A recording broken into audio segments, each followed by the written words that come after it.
आज ट्रेनिंग लेंगे, ट्रेनिंग में बात करेंगे किसके बारे में, उस पेय पदार्थ के बारे में बात करेंगे जो दुनिया में सबसे ज़्यादा इस्तेमाल किया जाता है। आप लोगों को पता है, कितने लोगों को पता है कि चाय सबसे जो है, जो टी है वो दुनिया में सबसे ज़्यादा पिया जाने वाला पेय पदार्थ है।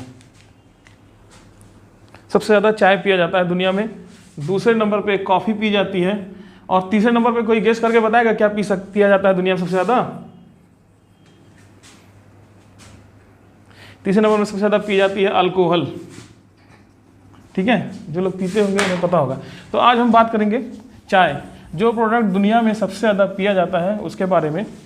इतना बड़ा मार्केट है तो इसके व्यापार में हाथ डालना कितना सही है, कितना नहीं, और अगर इस व्यापार में हम हाथ डालते हैं, इस बिज़नेस को करना चाहते हैं, तो कौन कौन सी चीज़ें हैं जो हमें जानना चाहिए बिज़नेस को स्टार्ट करने से पहले। ठीक है, तो हाँ, तो सबसे पहले हम लोग जानेंगे चाय की हिस्ट्री क्या है, टी की हिस्ट्री क्या है, कैसे चाय इंट्रोड्यूस हुई, और आज जो हम लोग चाय का फॉर्म यूज़ करते हैं जिसको CTC बोलते हैं या ब्लैक टी बोलते हैं, ये कैसे आई, यहाँ तक कैसे सफ़र रहा, और दुनिया का सबसे नंबर 1 जो ड्रिंक बना टी वो कैसे बना। सबसे पहले हिस्ट्री जानते हैं।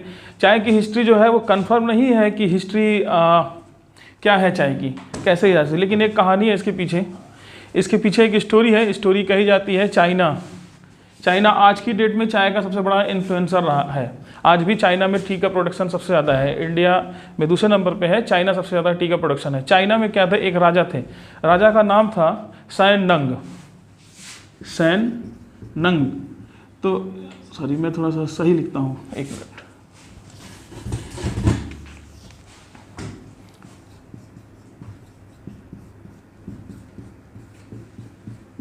ये राजा थे।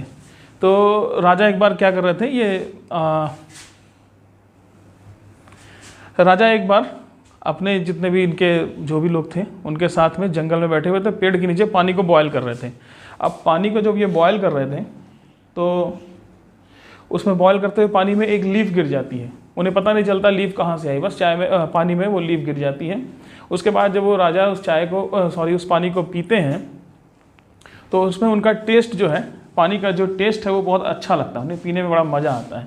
तो सिर्फ उन्होंने क्या किया, टेस्ट के लिए ही उस लीफ को पानी में उबाल के पीना शुरू कर दिया।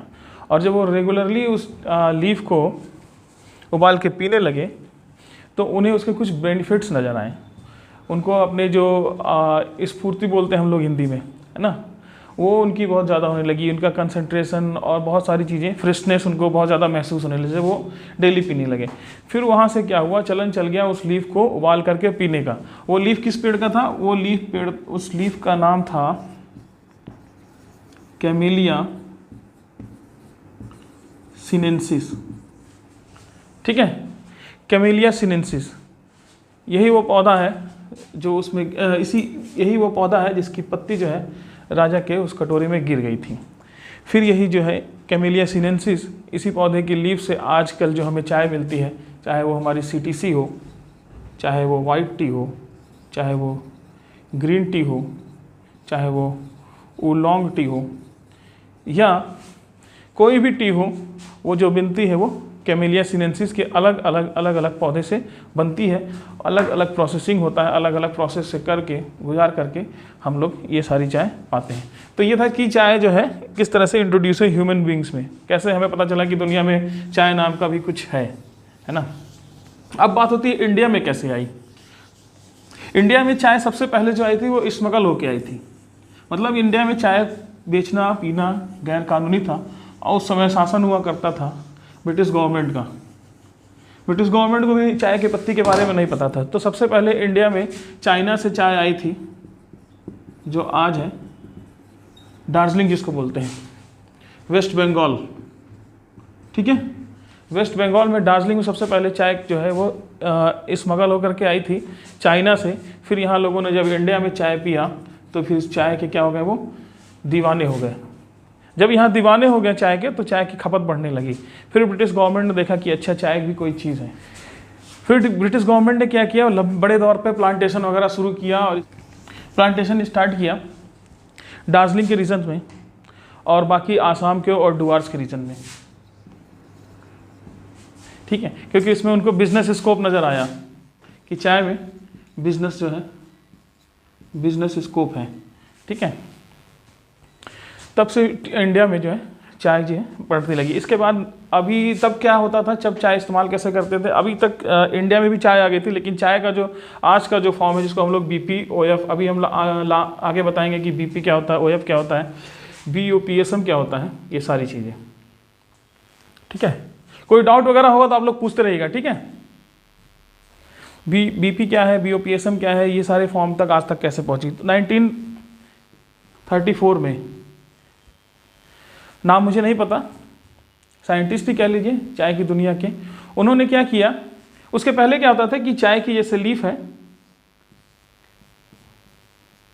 इस लीफ को तोड़ के सुखा लिया जाता था और पानी में डाल करके बॉयल करके पिया जाता था।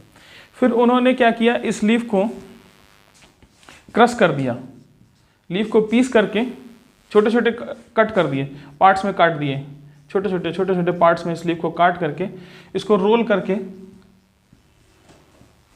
ठीक है, सिलेंड्रिकल फॉर्म में बना लिया, छोटे छोटे दाने। अब जब इन्होंने ये किया तो पहले जहाँ स्ट्रांगनेस जो चाय में मिलती थी, वो स्ट्रांगनेस बहुत ज़्यादा बढ़ गई थी। चाय को जब प्रिजर्व करते हैं, ड्यूरेशन, ठीक है, स्टोरेज पीरियड जो बोलते हैं, चाय की स्टोरेज पीरियड ज़्यादा देर तक स्टोर कर सकते थे, वो भी बढ़ गया। इसके अंदर की जो खुशबू होती थी ये भी बहुत दिनों तक बनी रह गई। जब उन्होंने सीटीसी फॉर्म में कर दिया, चाय को इस फॉर्म में बना दिया, ठीक है, उसको काट के रोल कर दिया, तो इसका ये भी बढ़ गया। ठीक है, इसमें कुछ इसेंशियल्स ऑयल्स होते हैं, नेचुरल ऑयल्स, वो सारे भी बहुत दिनों तक प्रिजर्व रहने लगे। ओवरऑल पूरी चाय की जो परफॉर्मेंस थी वो बहुत बढ़ गई। और जब ये चीज़ आई तो समझिए कि एक क्रांति की तरह रहा, और इंडिया में क्या, ये पूरे दुनिया में ये चीज़ छा गई। आज की डेट में दुनिया में मैक्सिमम चाय जो है, 90% टी मार्केट जो है वो सीटीसी का है। ठीक है, सीटीसी मतलब क्रस्ट ईयर कर्ल, अभी समझेंगे इसको। तो ये तो एक छोटी मोटी हिस्ट्री है जो मैंने बता दिया है।